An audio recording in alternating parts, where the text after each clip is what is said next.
কুয়েতে হাউস ড্রাইভারদেরকে ড্রাইভারিংয়ের সাথে সাথে আরও অনেক কাজ করতে হয়। তো আমি পাইপ নিয়ে চলে এলাম ধনিয়া পুদিনাতে পানি দিতে। এগুলোনে পানি দিতে দিতে পাইপটা অনেক ছোট, তাই তো আমি বাঙালির বুদ্ধি লাগিয়ে পাইপটা বড় করে পানি দেওয়া শেষ করলাম। এখানে আমার ভাইয়া এসেছে এগুলো পরিষ্কার করতে। ভাইয়া পাশের বিল্ডিংয়ে দেখাশোনা করে, এই বিল্ডিংটাতে ভাইয়া দেখাশোনা করে, তার জন্য পরিষ্কার করছে। আবারও আমি পাইপ নিয়ে চলে এলাম বাড়ির সামনের দিকে পানি দেওয়ার জন্য। চলো হানাফিয়াটা চালু করে আসি। হানাফিয়াটাকে তাড়াতাড়ি চালু করে চলে এলাম খেজুর গাছে পানি দিতে। খেজুর গাছটাতে অনেক সময় লাগে, তাই তো বসে বসে পানি দিয়ে চলে যাচ্ছি রুমের দিকে।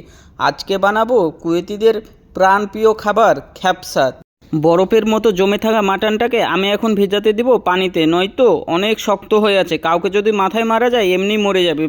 আমি মাটনটা পানিতে দিয়ে পেঁয়াজ এবং রসুনগুলো কাটতে শুরু করেছি। চলো ইন্ডাকশানটা চালিয়ে নিই। পাতিলাটা আমি ইন্ডাকশানের উপরে বসিয়ে দিলাম। তা ফাইনালি ভালো করে কষিয়ে পানি দিয়ে আমি যাব আজকে পেপসি আর টক দই আনতে। খ্যাপসার সাথে পেপসি এবং টক দই না হলে ভালোই লাগে না। কালো ঘোড়াকে নিয়ে বেরিয়ে গেলাম রাস্তা দিয়ে। দেখো কত সুন্দর মসজিদটা। চলো পেপসিটা এবং টক দইটা নিয়ে রুমে যাই।